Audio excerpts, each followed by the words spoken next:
Olá pessoal, tudo bem com vocês? Eu espero que sim. Gente, hoje para nossa aula de história nós vamos ver o capítulo 5, tá? Sobre a China medieval, ok?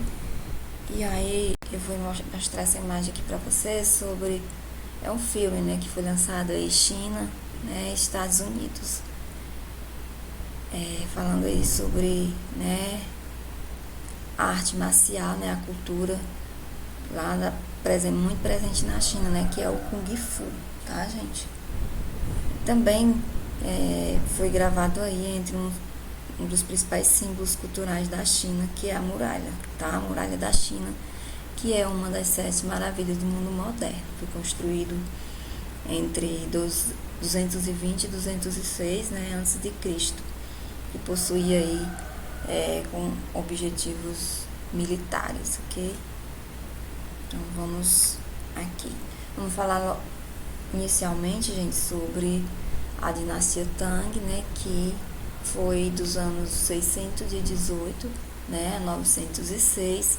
Foi considerada aí, gente, uma época de ouro, né, de ouro da China medieval, devido, gente, às reformas que foram promovidas pelos imperadores, né, pelo imperador, ok?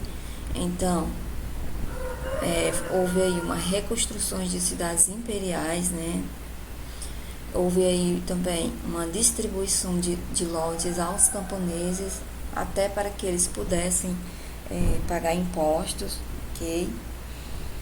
Houve também, gente, uma reorganização e o treinamento de exército, tá? Então, assim, foi um período de bastante modernização, de bastante benfeitorias, né, na cidade, né, no império, né, no território chinês. Como disse, né, foi considerada aí como a época do ouro, né, de ouro, época de ouro, perdão, tá bom, gente? Então, a partir também dessa reorganização, né, do exército, a China ela expandiu bastante, tá bom, gente? E aí no mapa da página 80 vocês vão observar o quanto ela se expande, né, a partir dessa reorganização, né? Ela passou a abranger, né, uma área que vai da Coreia, né, a leste até a Pérsia, atual Irã. A oeste também, ok, gente? Então, há aí uma grande expansão e a China, né, dos Tang, né, do Império Tang, né, passa a ser uma das maiores potências daquele tempo, tá bom, gente? Somente aí a oeste, né, os chineses eles foram detidos pelos árabes muçulmanos, né, na Batalha de Talis, mas foi bastante proveitoso, né, foi um período magnífico aí, né, a dinastia dos Tang, né, devido muitas melhorias, tá ok, gente? Vamos passar. Aqui era como a sociedade estava dividida, tá bom, gente? Né? Tinha um império, né? O rei, né? O imperador, que ele governava por meio de decreto, ok? E ele nomeava e demitia, né? Pessoas conforme a sua conveniência, ok, pessoal? A nobreza, pessoal, era um grupo aí mais privilegiado, né? Eles moravam em residências luxuosas, confortáveis, né? Localizadas no campo. E também eles cultivavam o hábito aí de beber chá, jogar xadrez e também enfeitavam as casas com flores, tá? Vamos para os mercadores, tá? Que era um grupo também que que tinham prestígio, né? Porque os Tangs, né? A dinastia Tang, eles promovia a entrada deles na cidade, tá?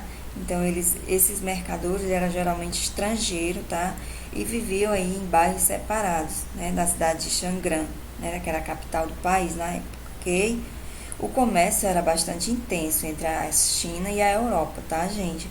E os principais produtos, né, comercializados, né, de exportação era a seda, né, a porcelana E essas mercadorias, gente, eles seguiam aí para a Europa pela rota da seda, tá bom? E eram pagos aí com ouro. Bastante intenso o mercado aí o mercado aí nesse período, ok? Vamos para o próximo, que são os artesãos. Os artesãos, ok? Eles estavam aí reunidos em corporações, né, que se arrumava aí a colocação para seus produtos, seja venda, né? A próxima classe, gente, era os trabalhadores especializados, ok? Como babás, guarda, músicos, né? Pessoas que trabalhavam carregando água, construíam e consertavam estrada, cuidavam da limpeza pública em geral, ok? Aí tem também, gente, os camponeses, ok? Os camponeses, gente, eles formavam a maioria da população, tá? E levavam uma vida muito difícil. Trabalhava de sol a sol, ok, gente? Ou seja, ao nascer e ao se pôr, né? Ao pôr do sol. Trabalhava nas plantações de arroz, chá, cereais e frutas, né? Tendo aí poucos minutos para descanso, tá? E havia também, gente, uma única refeição, que era feita aí ao meio-dia, que era composta de carne de porco, peixe, né? Ou de peixe e arroz, tá, gente? Pessoal, e nesse período a sociedade chinesa ela estava, né, assim desse jeito, né, constituída desta forma, e aí ela foi fortemente influenciada por uma religião, tá, gente, vinda da Índia chamada budismo. E a gente vai conhecer um pouquinho sobre o budismo, ok? Ela surgiu, gente, ele surgiu, né, devido aos ensinamentos de Siddhartha Gautama, tá? Eu vou falar um pouquinho sobre ele. Ele foi um príncipe, tá? Nascido aí no século 6 a.C., em uma região pertencente à Índia, ok? Ele cresceu no palácio junto com no palácio do seu pai, né? Com a sua família, cercado de carinho, conforto. Mas um dia, gente, ele decidiu sair do palácio, né? E viver entre os pobres e meditar. O que ele desejava era descobrir por que o ser humano sofria. Aí ele queria entender por que o ser humano ele sofria. Então ele chegou à conclusão, gente, de tanto ele meditar, ele chegou à conclusão que a fonte de todo o sofrimento era o desejo de riqueza, de poder, de fama, tá? Então ele acreditava que se libertando desse desejo, a pessoa eliminaria o sofrimento e alcançaria o nirvana. E o que é isso, tia? É uma espécie de estado de graça, tá, gente? Verdadeira plenitude, ok?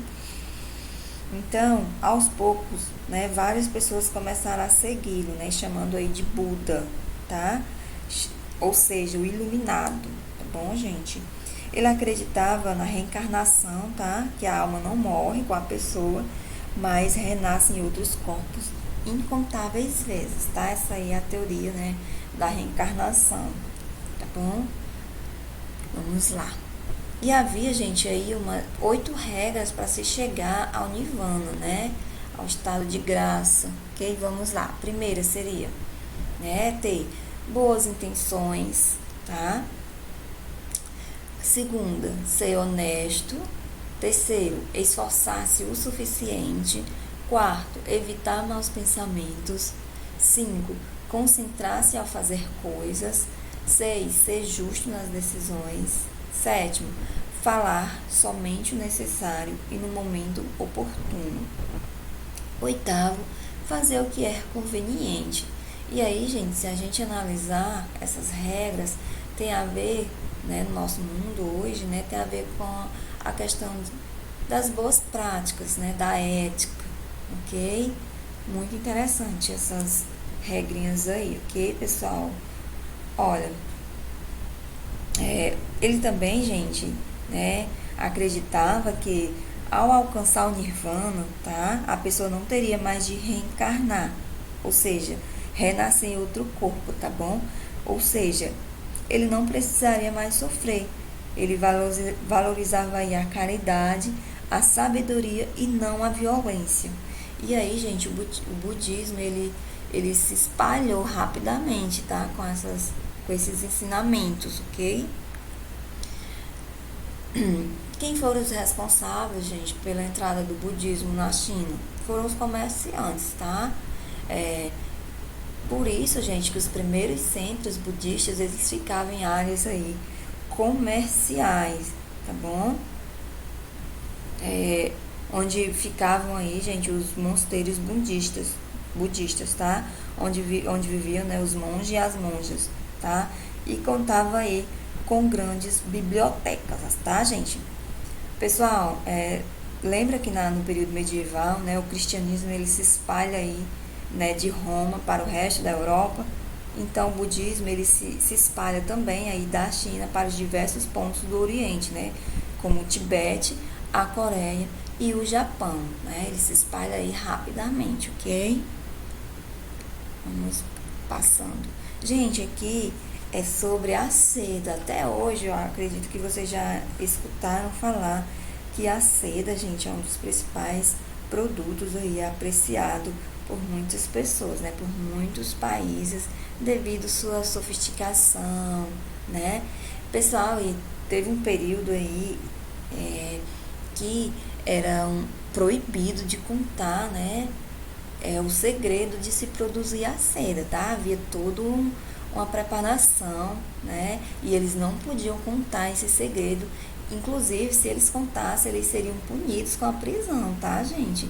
Então era muito sério, tá? Eles não, de forma alguma, né? Os imperadores, eles permitiam que contassem o segredo, né?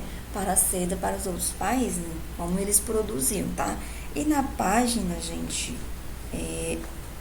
a página 82 tem falando, né, como tem explicando como era produzido. Então vocês leiam essa página, tá? 82, ok? Para verem como era produzido, tá? Então, o Império Chinês, eles ganharam bastante dinheiro, né? Tiveram bastante lucro aí com a venda, né, desse produto, né? Que era bastante requisitado, né? Em todo mundo, ok, gente? Vamos agora, gente, falar aí sobre um conflito aí entre governo e budismo, ok? Pessoal, o budismo ele cresceu bastante e aí começou, gente, a incomodar o governo, tá? E aí vamos entender um pouco sobre isso, né? Por quê? Porque eles estavam incomodando. Primeiro, né? Os monges, né? E as monjas, eles não pagavam impostos, tá, gente? E isso incomodava muito o governo, tá? Então, eles viviam, né, nos mosteiros e tinham também fazendas e eles não pagavam nenhum imposto, ok? Outra coisa, né? Ao se converter ao budismo, as pessoas negavam, né, a lutar na guerra pelo Império Chinês, ok? Por conta, né, dessa religião ser pacifista, tá? De paz, né? Então as pessoas elas se negavam aí a lutar na guerra, tá? Incomodava bastante o governo. Outra coisa também, gente, os templos eles faziam sinos, tá? Faziam sinos, objetos de culto, estátuas de cobre. E o governo, né, estava com falta desse metal para cunhar aí as moedas, tá bom, gente? Então, em 854, gente, o governo baixou um decreto, né, prejudicando aí, o budismo, ok? Ele acusou, né, gente, a religião budista de ser uma religião de estrangeiro e de enfraquecer aí a China, né? Então, o que eles fizeram? Eles se apropriaram de terras, metais e moedas de vários mosteiros. Mandou destruir vários templos, né, deles e obrigou milhares de religiosos e obrigou milhares de pessoas, né, a deixar seus cargos, tá, gente? E com isso, gente, o budismo ele sofreu, né, um duro golpe aí na China, tá? Mas, né, o governo, gente, ele não conseguiu impor essa medida em partes do seu intenso território, né, sobretudo na capital, ok? No restante do país, os budistas eles continuaram praticando os seus cultos e mantendo seus mosteiros, tá? Hoje, atualmente, né, gente, o budismo continua sendo uma religião com um grande número de seguidores, tá? tem uma grande influência e faz sentir em várias partes do mundo. Inclusive aqui no Brasil, né, a gente tem, né, o budismo, ok, gente? Tá bom? Olha, gente, vocês entenderam essa parte, né, sobre a questão da perseguição, né? E aí o governo ele se apropria de algumas propriedades dos budistas, né, do budismo, né, e aí, né, o budismo ele sofre aí uma fragmentação, mas ele não é, eliminado, né? Então ele consegue resistir, né, esse golpe, né? Ele consegue resistir a essa perseguição e se expande e se espalha, né, ainda mais, com menos força, mas continua, tá bom, gente? Inclusive aqui no Brasil tem, ok? Ó, aqui, pessoal, é um mosteiro, tá? Lindo, né? São, assim, luxuosos, magníficos, ok, gente? E esse aqui é no Brasil, né? É em Três Coroas, né? O templo budista em Três Coroas, né? No Rio Grande do Sul. Trata de uma réplica, tá, gente? Que tem no Tibete, tá bom, pessoal? Ó, lindo, né? E aqui, gente, vocês já ouviram falar do Dalai Lama, tá? Ele é um líder, né, espiritual aí do Tibete, né? Também líder de Estado, né? Então, ele é uma das vozes mais lúcidas, né, e comprometida aí com a paz mundial, ok?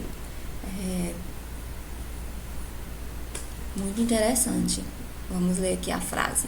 A arte de escutar é como uma luz que dissipa a escuridão da ignorância. Muito interessante, né, gente? É isso, tá bom?